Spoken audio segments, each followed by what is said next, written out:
What's up, YouTube? My name's Joey. Welcome to the channel where I cover Riftbound TCG competitive content. I am a player who's played several different card games at the highest level, and today we're going to go over one of the first IRL tournaments for Riftbound TCG and see what we can infer from the results. Alright guys, let's start this breakdown with some preliminary information. This tournament had about 40 players in attendance. As far as the top 8 goes, we are going to analyze it. We are going to take a look at the top placing deck lists for each leader, possibly some more deck lists after that. But you always want to keep in mind that with a sample size of 40, definitely want to take the results with a grain of salt. It doesn't mean that Master Yi is going to be like overly dominant by any means. The other contributing reason to that is because this tournament is still taking place during reveal season. All the cards that were used in this tournament, from my understanding, are from pre-Karthus reveal. So everything that was revealed before Karthus that was just revealed today has been used in this tournament, from my understanding. Now, to break down the actual top 8, we do have 4 Master Yi taking a huge 50% of this top 8 cut. 3 Victor, almost a very monopolized top 8 from just these 2 leaders, and 1 Teemo actually sneaking in there. I'm very interested to take a look at that deck and see what it's playing. But before we do get into the results, guys, I do just want to shout out staticaforestcard.com, which seems to be a really cool resource and website. It seems to be a Chinese fan base operated and produced website for Riftbound, which is awesome to see. Honestly, seems to be sort of an equivalent to like our Piltover archive, stuff of that nature. And this website houses all the information for the tournament that we're going to go over today. So just want to give them a shout out. Always a great thing to see more cool resources in the community. So if we go over to the next tab, we're going to see the top 8 from the tournament that we're talking about that took place in China. We do have the top 8 right here with Master Yi taking first place in the tournament, followed by a Victor in second, and then another Yi in third. Now, I do also want to point this out. This is a very cool feature.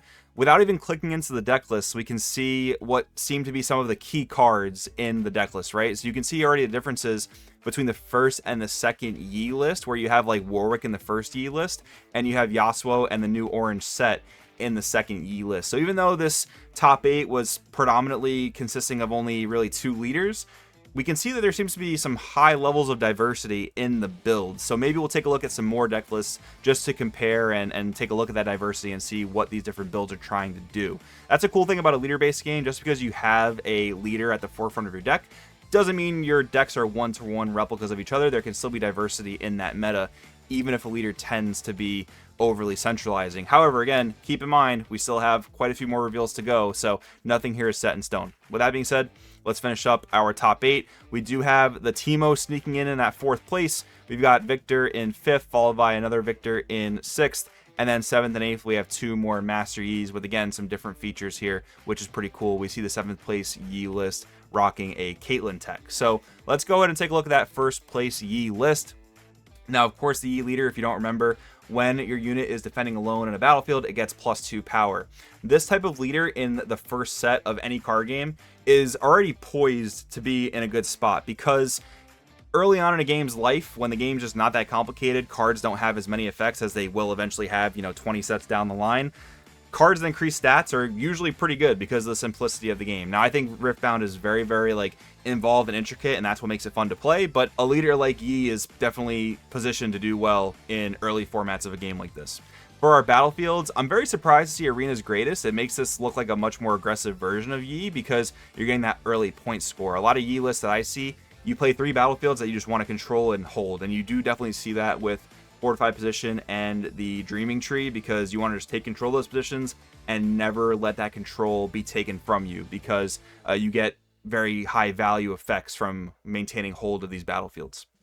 Going to the units, Water of Wielders, Shield Poro, the 1 Master Yi, very standard. What's really cool about this game in general is that because of the Chosen Champion mechanic, you can just play the 1 Yi and have access to it at any time you need, and you don't have to play any more copies in your deck if you don't want to.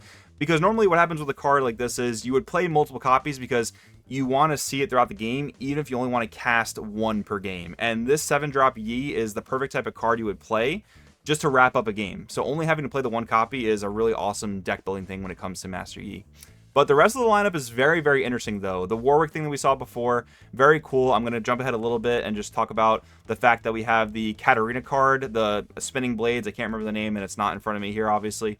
But it's a 1-cost action spell that just deals damage to every unit at a given battlefield. So this combos with Warwick. Warwick enters ready. He can attack that battlefield that you just dealt a bunch of damage to and clear everything in that battlefield in one fell swoop. It's a very powerful combo. I think it's only good in certain matchups, though, because I think a lot of players, they're going to learn over time that you don't have to really flood battlefields in most, at least early mid-game scenarios. When it gets to late game and you're trying to win via hold, yes, that's going to be a really great combo to kind of clear your opponent's hold over a battlefield when they might have way too many stats. That does make this a really good combo in that scenario. I just wonder how it ends up being like early and mid-game against matchups that don't have to be as spammy. But a very, very cool pairing of cards nonetheless. The 3 Snapvine Dragon. This is a card that I see people talking about a lot. I think the card, what's printed on the card, the effect text is extremely, extremely powerful. I mean, straight up spot removal in a Summoning Sickness game is really, really strong. However, that 2 orange cost, it sets you back really, really hard. So you got to be casting it at a time where it's getting you enough value to justify the fact that you're not actually advancing your curve. However, I think the card is just insanely good, so I'm not surprised to see that 3 copies here. Kiana is probably my favorite card in the entire game, and seeing it here in Yi just makes me feel good about the fact that I want to play it in Yi, because this card getting you value, whether it's drawing or ramping, and then defending alone for 6, that's the best thing about Kiana. In decks that can either buff her and make her a 4/5, or a deck like Yi where she defends alone for a 6. That's very, very powerful. And then Pit Rookie, just a solid 2-drop to make all your battle cards stronger. Don't necessarily want to see it early, but it's so good when you can buff something that's already defending for +2. For our spell lineup, we have a lot of 3-ups here that make a whole lot of sense. I mean, we've got 3 Defy, we got 3 Wind Wall to counter opposing spells, 3 Discipline, 3 On Guard, 3 Charm. So crazy that Charm is not a signature spell. This card is absolutely insane. And what's really funny to me is 3 Zonias completely just in place of Yi's signature spell, which in my opinion, 99% of the time, it's just a worse Zonias. So this makes a whole lot of sense. And for our rune count, we're just playing a simple 6 and 6. I don't have an exact count of the power costs in front of me, but this looks to make sense, at least from a first glance of this list. Overall, I think this is a great E list. I think the Warwick and Spinning Blades combo is something to call out here that maybe is a little bit matchup dependent, but it can definitely work in the right circumstances for sure. All right, now let's take a look at the first placing Victor list. I always love to see Grand Plaza in Victor lists. I mean, the threat of it, you got to respect it, right? But I was talking to my friends a little bit the other day, and I realized I've never seen someone actually win by getting 7 units to hold here, because when you're playing against other competitive players, they know how to generally not let that happen unless they just absolutely brick in their hand. So it's funny this is still there. Again, I guess the threat of it is better than maybe the actual effect of the card itself, but I wonder if Victor's going to eventually evolve to just not play this card because you never actually pull it off, and then play Battlefield to give you more value. Trifarian Warcamp, though, that is something that's always live in Victor. It's actually absolutely cracked in Victor, because when you can spam a bunch of weenies, you get way more value out of Trifarian Warcamp than you do against an opponent who can only play 1, maybe 2 units per turn, because the more units you can send there, the more +1s you're getting, which is insane. And then Candlelit Sanctum, I love fields like this that are just good in any deck and give you a little bit of added consistency. Super, super cool. We go to the unit lineup. A lot of standard stuff here. One thing I do want to call out again is the 1-of Yellow Victor. Same idea, where you can just play the 1-of in your champion zone and access it any time that you want to, realistically. That's pretty cool. I do like playing 2-of personally, just because you can have certain setups where you have double Yellow Victor generating you infinite tokens. Maybe sometimes it's a little bit win more, but there are matchups where it really, really does help to have all the extra spam.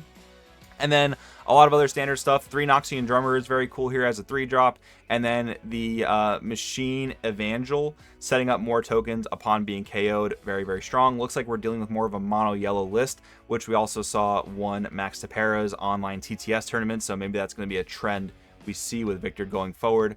And then we have our spell lineup. We do have the Stupefies. We have the Culls of the Week, the 3 Hidden Blade, the Grand Stratagem. Absolutely insane in this deck. I mean, if you can rush to 6 points and then set up a Grand Stratagem play, a lot of decks just can't do anything about that. The 3 Pot of Greed, the 3 Singularity, And then we move down to see the only gears are the 2 yellow seals. Kind of surprised to see 2 yellow seals and not 3, just because we are playing essentially what seems like a mono yellow deck. I would pretty much still consider this mono yellow, even though there's one card that does have blue cost in the deck, but I got clowned for that a little bit for posting my mono red Jinx deck profile. So if you don't agree it's mono yellow, let me know in the comments below. I would still pretty much call it mono yellow because the majority of the deck is using yellow costs. And then we do have the 6/6 split of runes once again. Very, very interesting victory list. Again, trending towards majority mono yellow, which we did see do very, very well in a tournament last weekend. I do kind of find it surprising, though, that we're not seeing more use of the blue victor that interacts with a lot of these cards you can play on your opponent's turn, like Stupefy, like Hidden Blade. But again, that requires a very different build because you would then be introducing blue power costs into the deck. So probably requires quite a bit of tweaking. And that'll be cool too. I think going forward, we will generally see like each leader having a build that leans towards one color and another build leans towards another color. And then some of them will have more hybrid builds that lean into both. I think a lot of players are still trying to figure out the best ways to do that, especially when it comes to implementing seals into your deck. I think at this point, we're trying to figure out that some decks just want 3 seals of one color. Some deck want 0 seals, period. Some decks want maybe like a 2-2 split, something like that. But that's going to be one of the cool things we learn as a community as we keep going through and seeing more results like this. But overall, very solid list. And then we have the little sneaky guy himself. We have Teemo. We are playing Altar to Unity, so we're getting a little bit of token spam. Of course, we have Bandle City, getting our additional hidden cards, and Fortified Position. This, again, might just be one of the best fields in general because of the fact that it gives you extra stats, and this early on in the game, that's just a very, very powerful generic field to use when you have nothing else that you need, really. For our unit lineup, I mean, very late on units as you would expect it to be. We do have the Watchful Sentry, get your generic draws, all the hidden cards, the sneaky deckhand, all makes sense to me. The one card I'm questioning a little bit is Maddening Marauder. Obviously, this is not Yasuo, where you'd be comboing it with your 5-drop Yasuo to move it a bunch of times and then score an additional point. So I wonder if in this deck, this is used more to like push your opponent's units out of battlefield so you can go score points more easily, or if it's just like a 5-drop without a power cost. That could definitely be the case too. Balancing your deck between having enough power costs and not using too many power costs is definitely going to be a skill going forward in deck building. We go down to our spell lineup. Of course, we expect Teemo to be a very spell heavy deck. Surprised though to see 3 unchecked power. That's pretty heavy, but I'm assuming in this deck you just want to board wipe, take control of that battlefield, use your hiddens, and once Teemo does get a battlefield under control, it's oftentimes very, very hard to take control of that battlefield back. So it does actually kind of make sense now that I think about it again, where you just want to board wipe and then take control and then never lose control again. The Rebukes, of course, one of the most insane cards in purple for sure. The One of Possession, I love it. I love the tech. Purple doesn't really have like its own boss monster. Even blue doesn't really have that either. So taking your opponent's top end and using it as your own is insane. And just the amount of like pluses this deck has in terms of raw card advantage with Guerrilla Warfare. Of course, the 3x Consult the Past. This is one thing that I'm also very interested too. We're not seeing any of the Echo Spell, Card Destruction, Time Lapse, I think it's called. We're not seeing any of that in the deck, and I've seen a lot of Teemo players stray away from that because you draw so many cards inherently that you don't want to be discarding your own hand to draw 4 new cards. So that actually makes a lot of sense. That may be like a side deck card for certain matchups that draw a big hand that you want to get rid of. I thought the combo of like setting Consult the Past and then using Time Lapse or Card Destruction and then redrawing 2 cards after that seems very powerful in theory, but I think you're playing a relatively passive deck to where you're going to generate hand advantage naturally and maybe you just don't need to really rely on that card. And then for our seals, we have a 1 of purple and 2 blues. And for our rune split, once again, we should have a clean 6 and 6. Seems to be very popular. And just to wrap up the video, I do want to take a sneak peek at the other Yi list, the 3rd place Yi list that featured quite a few different cards. I mean, right off the bat, we see Clockwork Keeper wasn't included in the 1st place list. We see White Flame Protector, a very expensive card, but sets up one of your characters to just absolutely decimate a battlefield, so that makes a lot of sense. The 1 of Yasuo 6-drop, honestly, a lot of 1-ofs, which is definitely interesting because this game is not ultra consistent to where you can reliably see 1-ofs, but they can be clutch in key circumstances, so there is that, I guess. And then the 2 of Orange Set just seems like a generically good card in orange. First Mate, absolutely insane card. Don't know if I played 3 of it because it's not a 3-drop you want to see early. It's a 3-drop you want to see later to set up combos. But again, playing 3, I don't hate it because this game is not ultra consistent, so you want to make sure you see at least 1 throughout some point of the game. Spell lineup, no Wind Wall, definitely something to take note of. Primal Strength, very, very good card, of course. and then 3 Charm, 3 Discipline, and the 3 Zonias once again. I do think this is going to be kind of standard in Yi going forward. I don't see much of a reason to play Yi's signature spell when, again, in 99% of the time, Zonia's just seems to be a bit better. But overall, very cool stuff. Let's see what we can infer going forward. Alright guys, there you have it. First IRL tournament in the books. Very, very cool to see the diversity in lists. Even though a lot of the leaders were the same, we did see that many of the different leaders are teching different cards, and this is only the beginning, guys. Again, we have the rest of reveal season to see what else is going to come out, as well as just the player base learning more and more about the game, how to play optimally, how to play competitively. We're going to see a lot of cool developments as time goes on. I'm honestly just happy to be along for the ride. But anyways, let me know in the comments below what you think about these lists, about these tournaments. I'll post the link to the entire tournament recap from the website in the description, so make sure to check that out. Thanks once again for watching. Make sure to subscribe for more Riftbound content, and we'll see you in the next video.